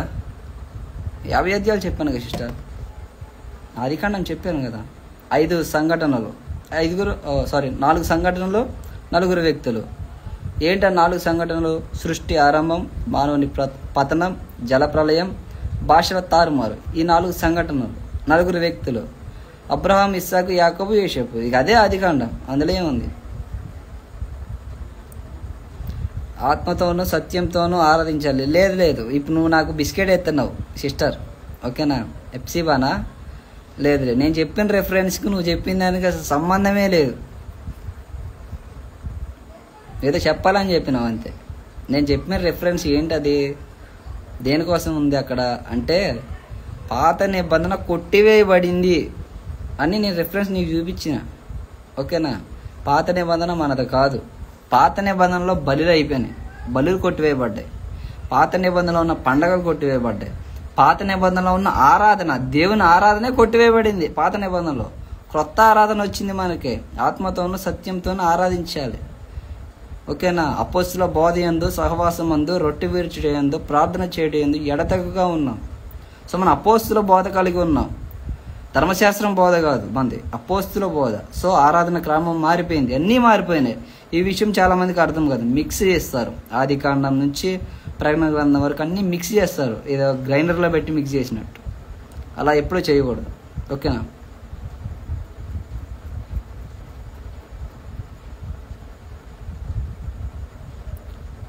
విగ్రహానికి పూజ చేసిన వాటి తినకూడదు. ఏంది? విగ్రహ అర్పితమా? తినకూడదు. 100% విగ్రహానికి అర్పించిన వాటిని తినకూడదు. ఎవరైనా తినొచ్చు అని చెప్పారంటే మొట్టమొదటిగా అతను అన్యుడైతే ఆ మాట చెప్తాడు. పాస్టర్ గారు, బైబిల్ చదివిన వ్యక్తి ఎవరు చెప్పరు. అపోస్తుల కార్యంలో 15వ అధ్యాయం 1 నుండి 5-6 వచనాల వరకు చదువు. విగ్రహార్పితం గురించి అక్కడ సంఘ పెద్దలు, అనగా యెరూషలేములో మొట్టమొదటిగా సంఘ పెద్దలు ఏర్పడ్డారు. ఆ సంఘ పెద్దలు పౌలు గారికి లేఖ రాస్తున్నారు. విగ్రహానికి సంబంధించిన అపవిత్రత అని అక్కడ పలికారు. గొంతు పిసికిన వాటిని, రక్తమైనను మనం తినకూడదు, ఓకేనా?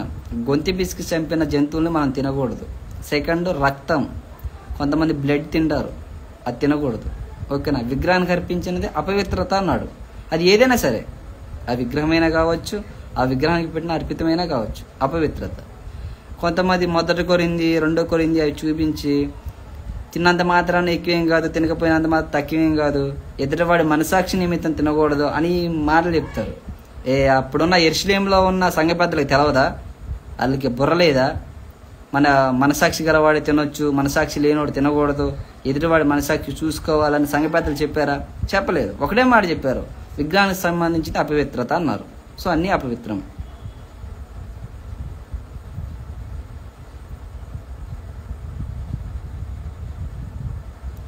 ఓకే. విగ్రహానికి పెట్టిన అర్పితం. ఇప్పుడు ఒక విగ్రహం ఉందనుకో, ఇది విగ్రహం అనుకో, నా చెయ్య, దీని ముందు పెట్టినవి అర్పితం అవుతుంది.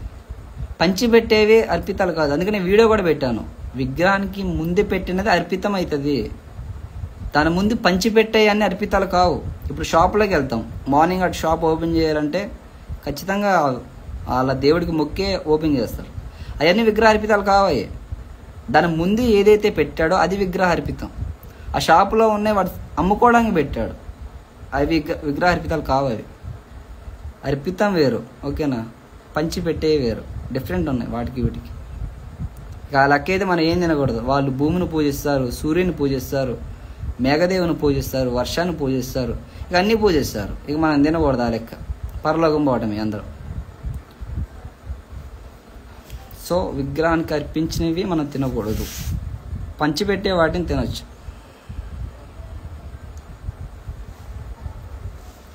ఓకేనా? తీసుకోవచ్చు సిస్టర్. ఏంటి తీసుకునేది?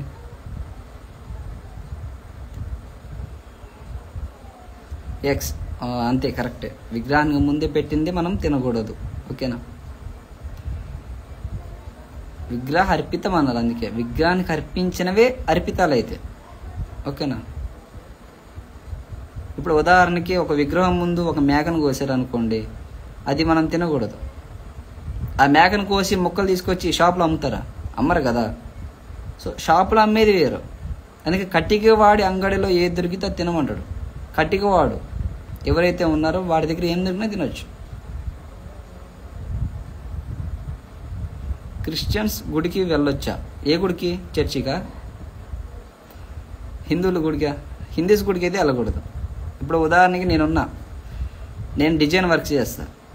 కొన్నిసార్లు అన్య దేవతల వాటి కూడా నేను డిజైన్ చేస్తా. ఇక్కడ నీ కాన్సెప్ట్ ఏంది? గుడిలో పూజ జరిగే సందర్భంలో నువ్వు వెళ్ళకూడదు, లేదా నా గుడిలో ఏదైనా మీ ఫ్రెండ్స్ ఎవరైనా మొక్కుకున్నారు ఏదో అన్నప్పుడు నువ్వు వెళ్ళకూడదు. ఎందుకు వెళ్ళకూడదు అంటే వాళ్ళు పూజించడానికి వెళ్తున్నారు, కానీ నేను వెళ్ళేది పూజ పరిమితి కాదు. నేను వెళ్ళేది వర్క్ పర్పస్, వర్క్ కోసం వెళ్తున్నా. వర్క్ చేసి నా పని ఏదో చేసుకుని వచ్చేస్తా. ఇది వేరు, ఓకేనా? సో డిఫరెన్స్ ఉన్నాయి. పూజ చేయడానికి వెళ్ళకూడదు, చుట్టాలు పూజ చేసుకుంటున్నా వెళ్ళకూడదు. ఎందుకు వెళ్ళకూడదు అంటే వాళ్ళు ఊరుకోరు. తీసుకెళ్ళిన వాళ్ళు ఊరుకుంటారా? బొట్టు పెడతా అంటారు, లోనకి రమ్మ అంటారు, చెప్పులిప్పి రమ్మ అంటారు, ఏదేదో చెప్పుకొస్తారు. నేనైతే వర్క్ పని మీద వెళ్తాను, ఖచ్చితంగా వెళ్తాను. నేను ఆ వర్కే అది కాబట్టి. ఏమైనా డౌట్స్? వెళ్ళినంత మాత్రం పాపం కాదు, వెళ్ళిన తర్వాత నీ యొక్క మైండ్ సెట్ అనేది చేంజ్ అవుతుంది, ఓకేనా? ఓకే గుడ్ నైట్ అందరికీ, గుడ్ నైట్. ఇక లైవ్ ఎండ్ చేయవచ్చా సిస్టర్? ఏమైనా డౌట్ ఉందా? చాలా టైం అయిపోయింది ఇప్పటికే, వీడియో కూడా లెంత్ ఎక్కువ అయిపోద్ది, మళ్ళీ మార్నింగ్ అప్లోడ్ చేయాలి. సరే ఓకే, అందరికీ గుడ్ నైట్. ప్రభువైన యేసుక్రీస్తు నామములో అందరికీ వందనాలు. రేపు లైవ్ 9కి 9:10కి స్టార్ట్ అవుతుంది. అందరు ఖచ్చితంగా రండి, మీ ఫ్రెండ్స్ని కూడా తీసుకురండి.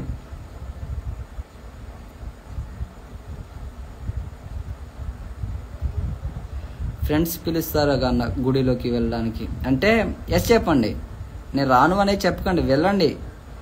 గుడి దగ్గరికి వెళ్ళండి, గుడిలోకి వెళ్ళకండి. నేను ఏం చెప్తున్నానంటే మీ ఫ్రెండ్స్ వరకు ఆ గుడి ఇంకొక 100 మీటర్స్ ఉందనుకోండి, నేను ఇక్కడే ఉండిపోతాను, మీరు వెళ్ళరండి అని చెప్పండి. ఎందుకంటే మీ ఫ్రెండ్స్ కోసం అదేనా. గుళ్ళోకి అయితే నేను రాను అనే చెప్పండి. గుళ్ళోకి అయితే మనం వెళ్ళకూడదు, ఓకేనా? వెళ్ళకూడదు, గుళ్ళోకి అయితే వెళ్ళకూడదు.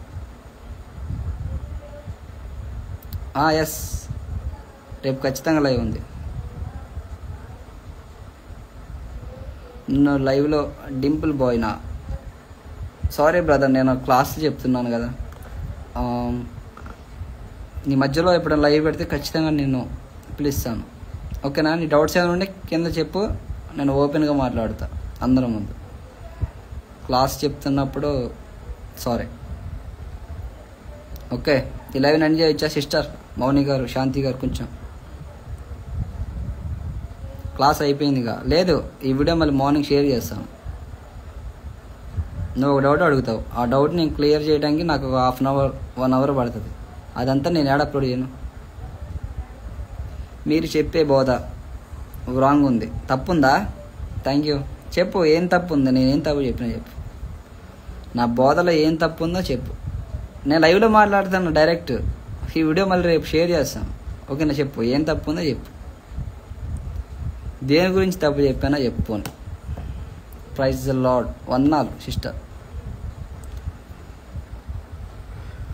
బ్రదర్ కొంచెం ఫాస్ట్గా టైప్ చేస్తావా? నేను చెప్పిన బోధలో ఏం తప్పు ఉంది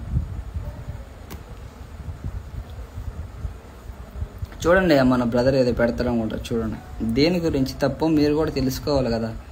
ఇప్పుడు నేను కరెక్ట్ చెప్పానని అనుకోవడం అది తప్పే, నిజంగా కరెక్టే కాదా? బైబిల్ టు బైబిల్ చూడాలి మనం, ఓకేనా?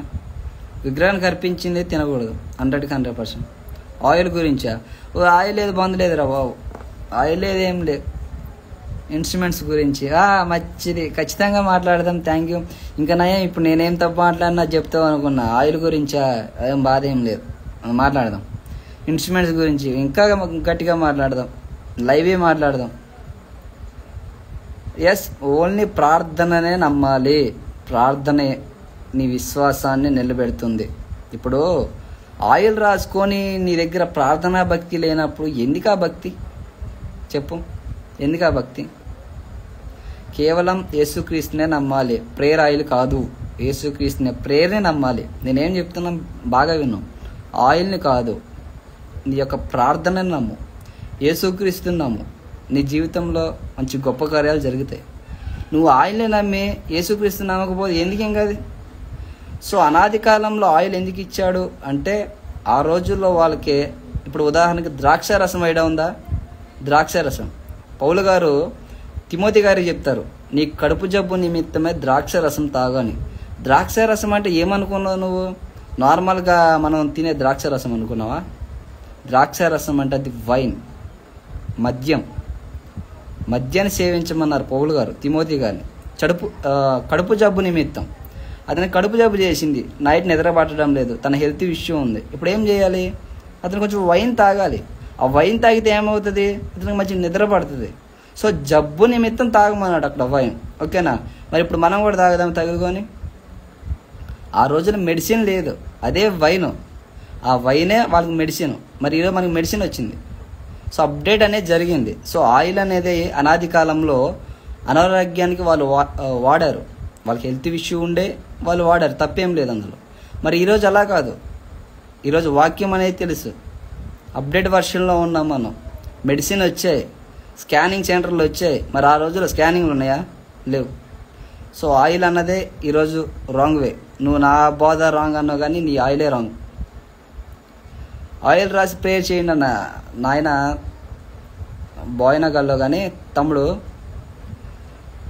ఆయిల్ రాసి ప్రార్థన చేయడం మంచిదే, చెడని నేను చెప్పడం లేదు. కానీ ఆయిల్ అన్నది ఇంపార్టెంట్ కాదు, నీ ప్రేయర్ అన్నది ఇంపార్టెంట్. అది గుర్తుంచుకో. ఓకేనా? జీసస్ టైంలో వాక్యం లేదు అన్నారు. అవును, వాక్యం లేదు. వాక్యం లేదు అంటే వాక్యం రాతపూర్వకంగా లేదు.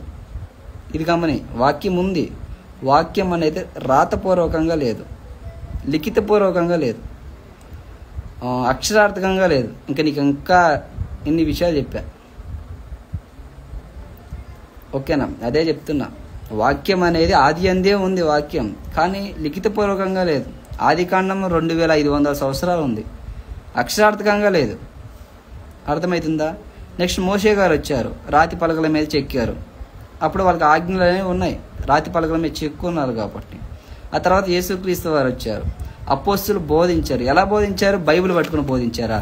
ఆ రోజుల్లో బైబిల్ ఉందా వాళ్ళకి? లేదు. పరిశుద్ధాత్మ ద్వారా బోధించారు. ఆ తర్వాత సూచక క్రియల వలన వాక్యం అనేది స్థిరపడింది. మార్కు సువార్త 16వ అధ్యాయం 19-20 వచనాలు. వాక్యం స్థిరపడింది, వాక్యం మన మధ్య ఉంది. దేవదూతలు వాక్యాన్ని స్థిరపరిచాడు. మళ్ళీ నీకు స్వస్థతలు, ఆయిలు, ప్రేరాయిలు, కలబంద మొక్కలు, జీడి చెట్టు, యాప చెట్టు, ఏంది ఇది? వాక్యం లేదు అంటే వాక్యం అక్షరార్థకంగా లేదు. ఇప్పుడు జాగ్రత్తగా విను. వాక్యం అక్షరార్థకంగా లేదు. దేవుని యొక్క ఉద్దేశం ఏంటో వాళ్ళకి తెలియదు ఆ రోజుల్లో.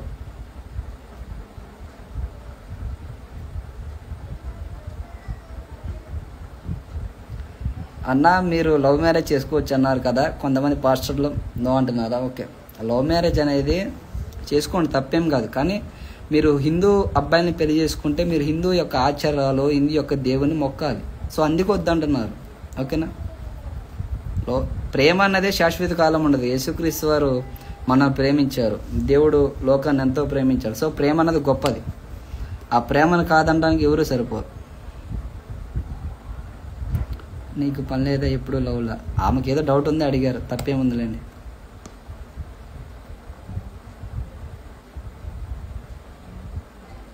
మెస్సయ్య ఎలా వస్తాడు అని చెప్పాడు. మరి ఎప్పుడు? రెండో రాకడ ఆయన గురించి చెప్పాలా? రెండో రాకడ చాలా టైం అయిపోతుంది. సరే, ఒక్కటే మాటలో చెప్తా. పంచభూతములు మిక్కడమైన వేండ్రంతో లయమైపోవును, భూమియు దాని మీద ఉన్న కృత్యాలు కాలిపోవును. పంచభూతాలు ఏవేవుతున్నాయో అవన్నీ కాలిపోతాయి, భూమి మీద ఉన్న కృత్యాలన్నీ కాలిపోతాయి. యేసుక్రీస్తు రెండో రాకడలో జరిగేది ఇది.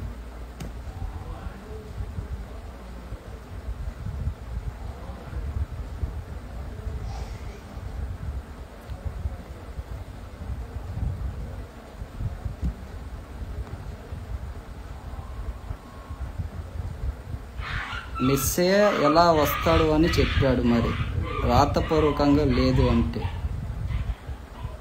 నాకు అర్థం కాలేదు. ఎప్పుడు లేదు రాతపూర్వకంగా? అప్పట్లోనా? నా గురించి గట్టిగా పెడతాను కింద. ఏం పని లేదు. మరి పని లేక లైవ్ పెట్టినా. ఏ పని లేక నువ్వు వచ్చి నా లైవ్లో ఉన్నావు అన్న. ట్రూ లవ్ అంటే ఏంటి? ట్రూ లవ్ అంటే ఏంటి చెప్తా నేను. ఒకటే మాటలో చెప్తా. తండ్రి మనల్ని ప్రేమించి తన కుమారుని ఇచ్చాడు, కుమారుడు మనల్ని ప్రేమించి తన ప్రాణాన్ని ఇచ్చాడు. సో ప్రేమ అంటే అర్థం ఏంటి? ఇవ్వడం. ఏమి ఇవ్వాలి? నీ యొక్క సమస్యలు, నీ యొక్క ఆనందకరమైన విషయాలు, నీ యొక్క ప్రతి విషయాన్ని నీ అబ్బాయికి షేర్ చేయాలి, ఇవ్వాలి. సగం ఇచ్చి సగం ఇవ్వకపోవడం కాదు, గిఫ్ట్లు ఇవ్వడం, మనీ ఇవ్వడం, ఇది కాదు. నీ జీవితాన్ని ఆయనకి ఇవ్వాలి, ఆయన జీవితాన్ని నీకు ఇవ్వాలి. ఇదే ప్రేమ అంటే, ఇవ్వడమే ప్రేమ.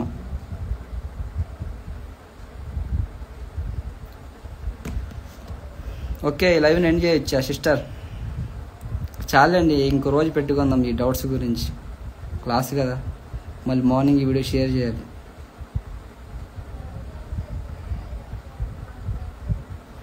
నేనేదో గొప్ప చెప్తాను, నా గొప్ప ఏం చెప్పడంలో, బైబిల్ గొప్పే చెప్తున్నా. చెప్పట్లేదా? ఇప్పుడు ఉదాహరణకి అమ్మతేజ ఉన్నాడు, ఏం చెప్తున్నాడు? అట్టికాయలు తింటే పిల్లగాల పుడతా అన్నారు. ఇప్పుడు నీలాంటి వాళ్ళు ఏమంటారు? నమ్మకం ఉంచి, దేవుడి మీద నమ్మకం ఉంచి అట్టికాయలు తింటే నిజంగా పుడతారా అంటారు. నీలాంటి వాళ్ళు, బైబిల్ తెలవని వాళ్ళు. నాలాంటి వాళ్ళు ఏమంటారు? అట్టికాయలు తింటే పిల్లగాల పుట్టరా బాబు, భార్యాభర్తలో కలిసిమెలిసి ఉండాలి, ఏమైనా ప్రాబ్లం ఉంటే హాస్పిటల్లో చూపించుకోవాలని చెప్తా. ఇది చెప్తా. ప్రార్థన చేస్తే పుడతారు, ప్రార్థన చేస్తే పుడతారా? ఇంకా హాస్పిటల్ అవసరం లేదా? మెడిసిన్ అవసరం లేదా? ప్రార్థన అనేది ఏంటిది? నీ బలాన్ని చేకూర్చిద్ది. బలం, ఒక బలాన్ని చేకూర్చిద్ది. నీ యొక్క సమస్యకి, నీ యొక్క ప్రాబ్లమ్స్కి ఏవైతే ఉన్నాయో వాటికి దేవుని యొక్క విజ్ఞప్తి తెలియజేస్తుంది. దేవుడు ఇప్పుడు ఉదాహరణకి నేను చేసే పాపం చేసుకుంటా, పాపాలే చేసుకుంటా, క్షమించి దేవుడా, క్షమించి దేవుడా అంటే పద్దాక క్షమిస్తాడా?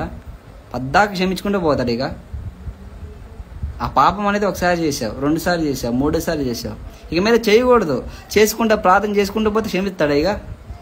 సో ప్రార్థన అన్నది నీ బలాన్ని చేకూర్చిద్ది. ఎప్పటి వరకు అంటే నువ్వు మారేంత వరకే. అదే పని మీద చేసుకుంటా పోయి పాపాలు చేసుకుంటా ప్రార్థన చేస్తే పోతాయి. సారీ బ్రదర్, చాలా టైం అయిపోయింది, అందుకే కొంచెం ఓవర్ మాట్లాడుతున్నా.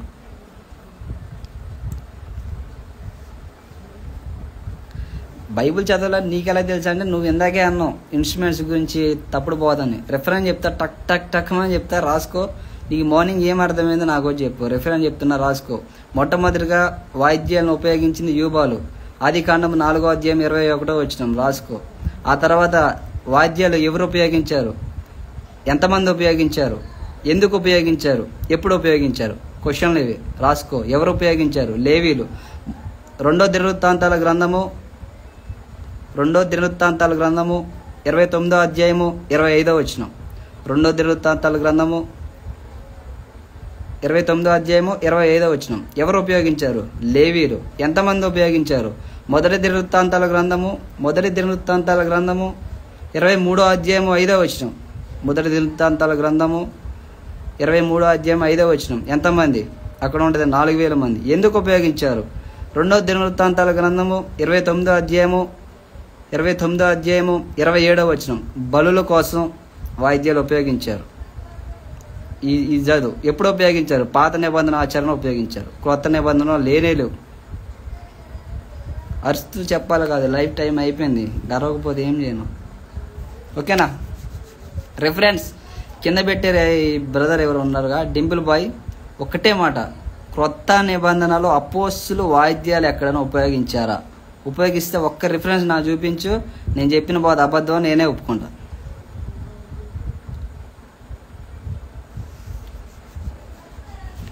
ఓకేనా? ఓకే, ఇక ఈ లైవ్ని ఎండ్ చేస్తాను. ఇక మళ్ళీ రేపు 9కి వద్దాం. ఇప్పుడు చెప్పిన రిఫరెన్స్ మన క్లాస్ డైలీ వినేవాళ్ళు కూడా రాసుకోండి. ఎవరు ఉపయోగించారు, ఎంతమంది ఉపయోగించారు, ఎప్పుడు ఉపయోగించారు, ఎందుకు ఉపయోగించారు అనే కాన్సెప్ట్ అవి అర్థం చేసుకోండి.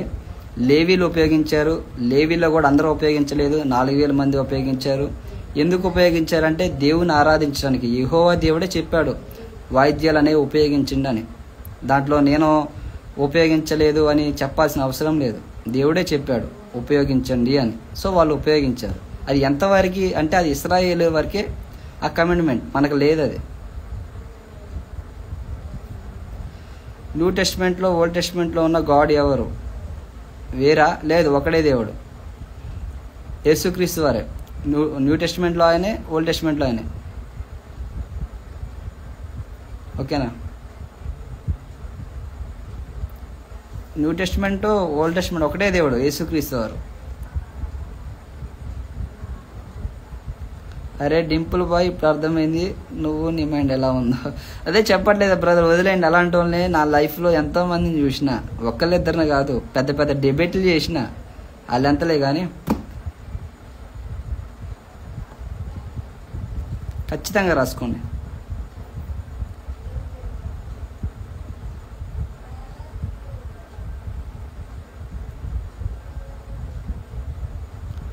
దేవుడు రాకడ దగ్గరికి వచ్చింది అని నీకు చెప్పాడా? యేసుక్రీస్తు దగ్గరికి వచ్చాయని. ఏడదాకా వచ్చారు? సగం దూరం వచ్చే ఉండాలి. అయితే ఏమలే కానీ వదిలేండి. ఇక ఈ లైవ్ ఇక్కడ ఎండ్ చేస్తాను. సిస్టర్ మౌని గారు, శాంతి గారు కొంచెం రిప్లై ఇస్తారా? ఎండ్ చేయొచ్చా కొంచెం ఫాస్ట్గా? సిద్ధు లివ్ ఇట్, వదిలే.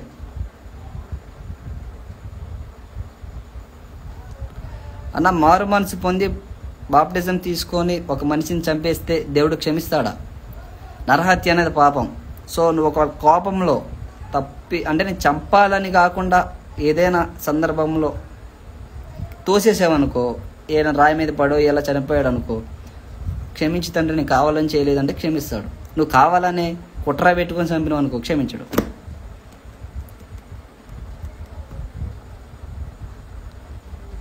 ఎందుకన్నాడు? ఓల్డ్ టెస్ట్మెంట్లో వాయించమని న్యూ టెస్ట్మెంట్లో వద్దని ఎందుకన్నాడు? ఎందుకన్నాడు అంటే వాళ్ళు చేసే ఆరాధన నచ్చలేదు. ఇశ్రాయేలీలు బలిలు ఇవ్వడం, ఇశ్రాయేల్ పండగలు చేయడం, ఇశ్రాయేల్ తాగడం, ఇదే పని మీద ఉన్నారు. కానీ వాళ్ళకి దేవుని యొక్క పరిశుద్ధత, దేవుడి యొక్క ఆరాధన అంటే ఏంటో తెలియదు. సో క్రొత్త నిబంధనకు వచ్చేసరికి సమరయ స్త్రీతో యేసుక్రీస్తు వారు చెప్పారు ఏమని? అమ్మ ఒక కాలం వచ్చిచున్నది, ఆ కాలం మందు ఈ పర్వతం మందేను యెరూషలేము దేవాలయం మందేను దేవుని ఆరాధించరు. ఆత్మతోనూ సత్యంతోనూ దేవుని ఆరాధించాలి. అట్టి ఆరాధన దేవుడు కోరుకున్నాడు అని దేవుడు ఆరాధన క్రమానే మార్చేశాడు. ఓకేనా? ఓల్డ్ టెస్ట్మెంట్ కొట్టివేయబడింది, అది గుర్తుంచుకోండి.